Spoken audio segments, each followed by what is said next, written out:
యువతకు ఉపాధి కల్పించే విధంగా మాత్రం ఈరోజు చెన్నూరు పట్టణంలో మంత్రి వివేక్ వెంకటస్వామి ఇక్కడ ఏటీసీ సెంటర్ను ప్రారంభించారు. చెప్పండి సార్, ఏటీసీ సెంటర్ ముఖ్య ఉద్దేశం ఏంటారు? ఏటీసీ సెంటర్ ముఖ్య ఉద్దేశము ఇక్కడ ఈ మార్మూర్ ప్రాంతాలలో కూడా వారు మోడర్న్ కోర్సెస్, మోడర్న్ టెక్నాలజీ ఎట్లా వాడాలి, డ్రోన్స్, ఎలక్ట్రిక్ వెహికల్స్ ఇవన్నీ రిపేర్ చేయడానికి.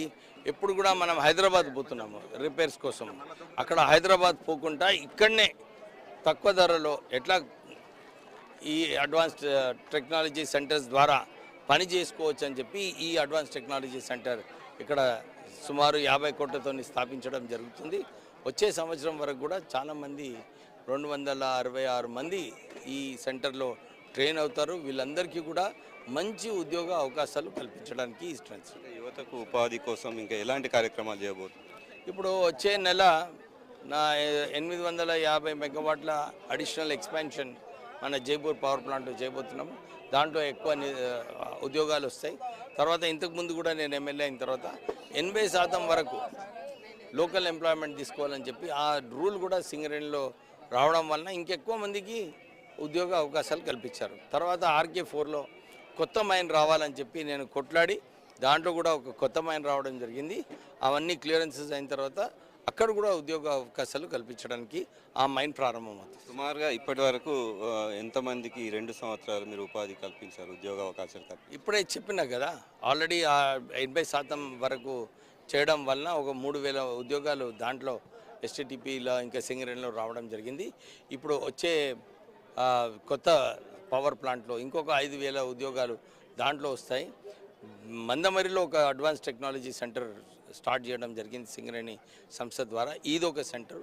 దీంట్లో ఎక్కువ మంది ట్రైన్ అయిన తర్వాత వీళ్ళకు కూడా ఎంటర్ప్రినర్స్ కావాలి అని చెప్పి ఈ ఆలోచనతో ముందుకు వెళ్తాం. రాబోయే మున్సిపల్ ఎన్నికల్లో మీరు ఇక్కడ మీ పరిధిలో 2 మున్సిపాలిటీలోనే వాళ్ళకి ఏం చెప్తారు? నేను ఇంతే చెప్తున్నాను, అభివృద్ధి చూడండి. ఇంతకుముందు పేపర్ శాంక్షన్ అని చెప్పి చూపించి ప్రజలకు మబ్బి పెట్టి ఈ రాష్ట్రాన్ని అప్పుల రాష్ట్రం చేసిన ఘనత టీఆర్ఎస్ వెళ్తుంది. 10 సంవత్సరాలు ఉన్నారు వాళ్ళు. ఇప్పుడేమో ప్రచారం చేస్తున్నారు నేను శాంక్షన్ చేయించిన. అరే నీకు ఎవరు ఆపినరు? శాంక్షన్ నిజంగా అయితే పని చేయించుకోవాలి కదా. నీ శాంక్షనే పని చేయమంటే మున్సిపల్ కమిషనర్ వాళ్ళందరూ కూడా నిధులు లేవు సార్ నేనేం చేయలేమని అంటే, నేను ఇప్పుడు నగర అభివృద్ధి దాంట్లో DMFTలో CSR దీంట్లో నిధులు తీసుకొచ్చి చెన్నూరులో ఆల్రెడీ భూమి పూజ చేయడం జరిగింది. అగ్రిమెంట్ అయిపోయింది, టెండర్ అయిపోయింది. ఇవన్నీ అయిన తర్వాత ఇంకొక 15-20 రోజుల్లో పనులు కూడా పూర్తిగా అవుతాయి. వాళ్ళేమో గాలికి మాట్లాడుతున్నారు, మేమేమో అభివృద్ధి చేపించి చూపిస్తున్నాం. Okay, thank you sir. మొత్తానికి మంత్రి వివేక్ వెంకటస్వామి మాత్రం ఖచ్చితంగా ఏటీసీ సెంటర్ ద్వారా యువతకు ఉపాధి అవకాశాలు కల్పిస్తాం. ఇప్పటి వరకు సుమారుగా 8,000 మందికి ఉద్యోగ అవకాశాలు కల్పించిన ఘనత కాంగ్రెస్ ప్రభుత్వం అనేది. రాబోయే రోజుల్లో మరిన్ని ఉద్యోగ అవకాశాలు కల్పించడానికి మాత్రం కాంగ్రెస్ ప్రభుత్వం సిద్ధంగా ఉందని చెప్పి మాతో పాటు కార్మిక ఉపాధి కల్పన శాఖ మంత్రి గడ్డం వివేక్ వెంకటస్వామి తెలిపారు. కెమెరామెన్ మహేష్తో శ్రీనివాస్, చెన్నూరు నుండి.